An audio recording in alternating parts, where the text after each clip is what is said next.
Welcome. Well, are you enjoying this comparison?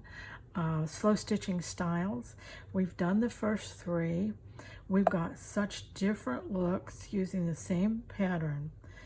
Do you think that I can come up with 50 altogether? Can you dream up 50 on your own? Well, you know, we'll have to wait and see if I can do that, won't we, as we progress along.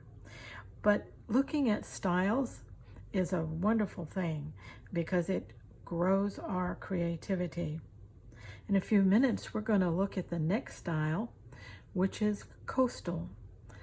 Everybody loves a seaside. Everybody loves the water, the beach, the waves, all the things that have to do with a coastal view. And what I love most about coastal is it makes me feel comfortable, coastal comfy, you might say. And it just has a laid back, gives you permission to relax. And that's one of the reasons I love coastal so much. But remember, try all of these as we go along. If you don't want to do the exact same pattern, well, do your own thing, but try each of the different prompts. The pastel, the high contrast, the great grandma's parlor. Whatever design that you work on, try to get the feel of each of those styles. That's how you come to understand what it takes to create them. Okay, are you ready? Are you ready for coastal comfort? Let's see what I came up with for that. Here we go. Isn't that something? Remember, I suggested that you make up a story. Create a little story in your head. And that often sets you in the mood and gives you the feel of the piece you want to do. Sometimes just naming a piece will do that for you. But I'm going to try to make up just a short little story for these pieces to show you how I can build a mood, at least for myself, as we grow these pieces together. Here's this one. Let's see. Could we think of a young lady? She's on vacation. She's looking to find some connection, some definition of who and what she is. She's not sure. She's still young. She doesn't know what she wants to do in life. But she thinks she might want to paint. She is a good artist. But she lacks a fire. She lacks that burning zeal to do that very thing. She hasn't found her inspiration.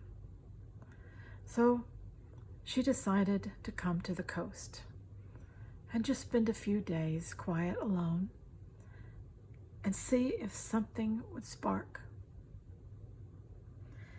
She's up early this morning. As the sun comes up, she decides to take an early walk. She can hear the surf coming in, the waves breaking on the seashore. She walks outside and she takes a moment just to stop and look around. She notices the crackled white paint on the cottage she's renting for the weekend. She notices the grays, the weathered woods, the steps. They've grayed out to a beautiful shade of dove gray. And she looks around and the grasses are growing pretty high in some places. There's a couple of hydrangeas around the corner. The flowers are beautiful too. As she walks along the path, she becomes into the sand and the grasses that grow in the sand. Everything seems to be kind of muted, almost faded, dusty in color. Supposedly all the sea surf and wind. Just kind of fades things, ages them. These colors begin to blend in her mind to a soft palette of color. And as she looks out to the sea, she sees a faint horizon line. The sky and the water almost blend this time in the morning. And this palette of colors is soft, faded, this muted down colors of sand and surf and sky. They just penetrate her heart, and a glow starts. And she thinks, I've got to paint this. I've got to paint this. And isn't that the way we get inspiration sometimes for our work?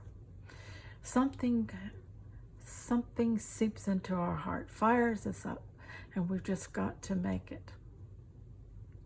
So in my case, I love to take the mood, the feel, and then work out my color palette and see if I can reproduce that so that others can feel the same thing.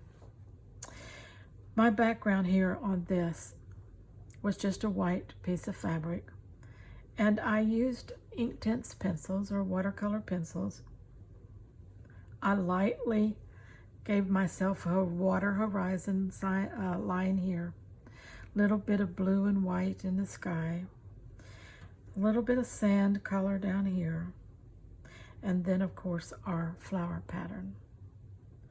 I tried to stay true to the coastal feel in the flower pattern too.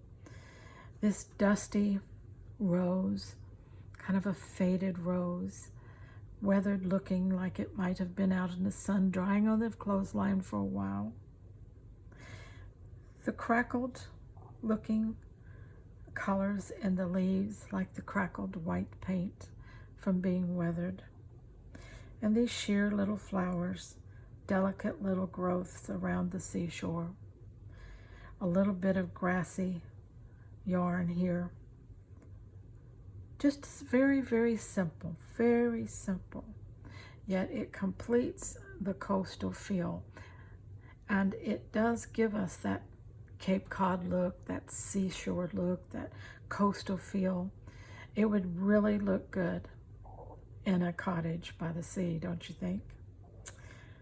These little pieces that we're doing, if we understand mood and color and we put those things together, we can build anything we want, anything we can dream up, anything we see, we can interpret in our fabric and our stitching. Again, I'm using very simple stitching. These pieces are not about stitching. They're about learning to design. They're about learning to create what we see and feel through our fabrics and our stitching. I've done straight stitches, just straight stitches all the way around. Little overcast stitch here, just some long stitches through there, just couching this little bit of yarn. There's nothing difficult about this at all. I used one little line of the light stitching through there to make a break between the water and the sand. I did a little bit of stitching up here just to simulate clouds. Nothing elaborate at all. But I do believe, for me at least, it definitely has the feel of a breezy day on a weathered porch by the sea.